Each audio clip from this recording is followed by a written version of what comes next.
मूकं करोति वाचालं पङ्गुं लङ्घयते गिरिं यत्कृपातमहं वन्दे परमानन्दमाधवम्। मूकं करोति वाचालं पङ्गुं लङ्घयते गिरिं यत्कृपातमहं वन्दे परमानन्दमाधवम्। मूकं करोति वाचालं पङ्गुं लङ्घयते गिरिं यत्कृपातमहं वन्दे परमानन्दमाधवम्। मूकं करोति वाचालं पङ्गुं लङ्घयते गिरिं यत्कृपातमहं वन्दे परमानन्दमाधवम्। मूकं करोति वाचालं पङ्गुं लङ्घयते गिरिं यत्कृपातमहं वन्दे परमानन्दमाधवम्। मूकं करोति वाचालं पङ्गुं लङ्घयते गिरिं यत्कृपातमहं वन्दे परमानन्दमाधवम्। मूकं करोति वाचालं पङ्गुं लङ्घयते गिरिं यत्कृपातमहं वन्दे परमानन्दमाधवम्। मूकं करोति वाचालं पङ्गुं लङ्घयते गिरिं यत्कृपातमहं वन्दे परमानन्दमाधवम्। मूकं करोति वाचालं पङ्गुं लङ्घयते गिरिं यत्कृपातमहं वन्दे परमानन्दमाधवम्।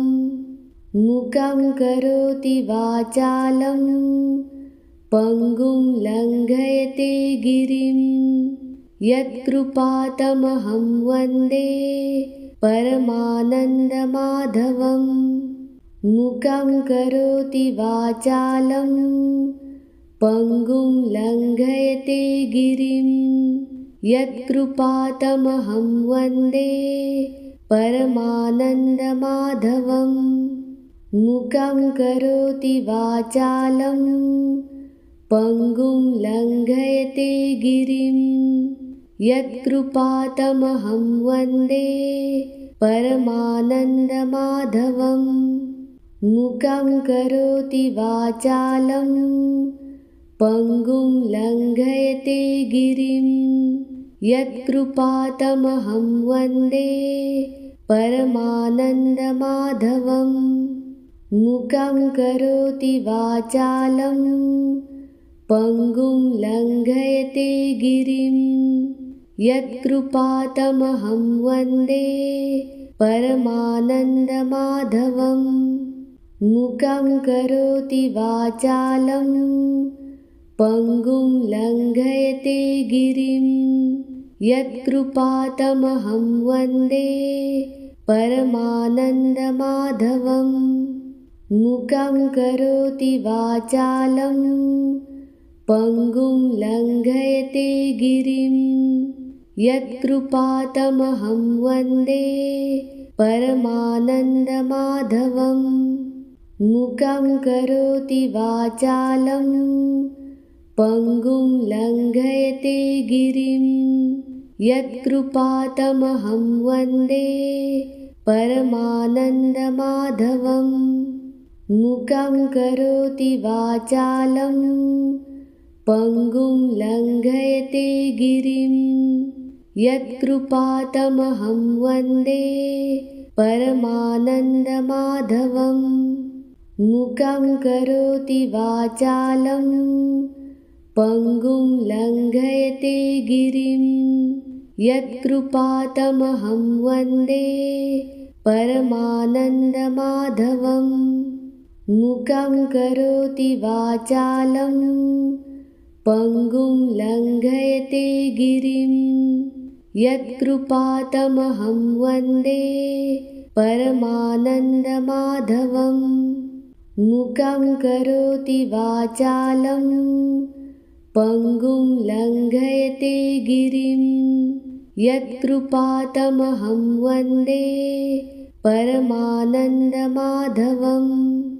मूकं करोति वाचालं पङ्गुं लङ्घयते गिरिं यत्कृपातमहं वन्दे परमानन्दमाधवम् मूकं करोति वाचालं पङ्गुं लङ्घयते गिरिं यत्कृपातमहं वन्दे परमानन्दमाधवम्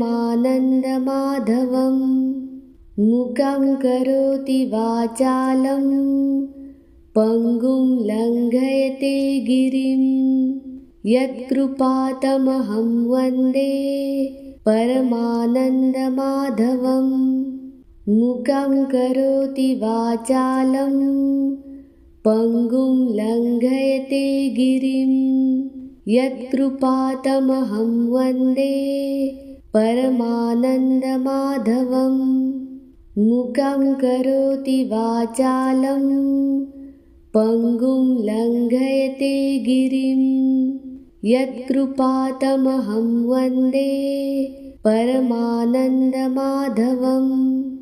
मूकं करोति वाचालं पङ्गुं लङ्घयते गिरिं यत्कृपातमहं वन्दे परमानन्दमाधवम् मूकं करोति वाचालं पङ्गुं लङ्घयते गिरिं यत्कृपातमहं वन्दे परमानन्दमाधवम् मूकं करोति वाचालं पङ्गुं लङ्घयते गिरिं यत्कृपातमहं वन्दे परमानन्दमाधवम्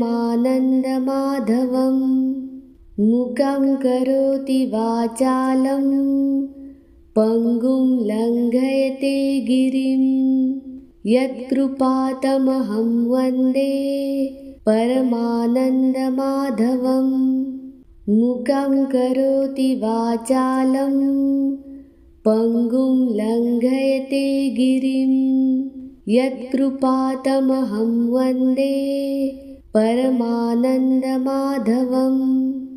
मूकं करोति वाचालं पङ्गुं लङ्घयते गिरिं यत्कृपातमहं वन्दे परमानन्दमाधवम् मूकं करोति वाचालं पङ्गुं लङ्घयते गिरिं यत्कृपातमहं वन्दे परमानन्दमाधवम् मूकं करोति वाचालं पङ्गुं लङ्घयते गिरिं यत्कृपातमहं वन्दे परमानन्दमाधवम् मूकं करोति वाचालं पङ्गुं लङ्घयते गिरिं यत्कृपातमहं वन्दे परमानन्दमाधवम् मूकं करोति वाचालं पङ्गुं लङ्घयते गिरिं यत्कृपातमहं वन्दे परमानन्दमाधवम् मूकं करोति वाचालं पङ्गुं लङ्घयते गिरिं यत्कृपातमहं वन्दे परमानन्दमाधवम् मूकं करोति वाचालं पङ्गुं लङ्घयते गिरिं यत्कृपातमहं वन्दे परमानन्दमाधवम् मूकं करोति वाचालं पङ्गुं लङ्घयते गिरिं यत्कृपातमहं वन्दे परमानन्दमाधवम् मूकं करोति वाचालं पङ्गुं लङ्घयते गिरिं यत्कृपातमहं वन्दे परमानन्दमाधवम् मूकं करोति वाचालं पङ्गुं लङ्घयते गिरिं यत्कृपातमहं वन्दे परमानन्दमाधवम्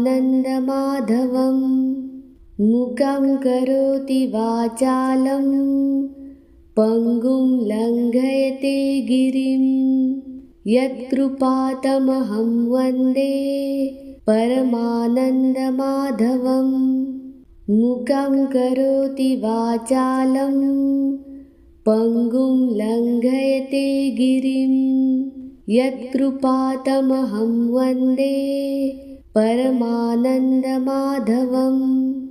मूकं करोति वाचालं पङ्गुं लङ्घयते गिरिं यत्कृपातमहं वन्दे परमानन्दमाधवम्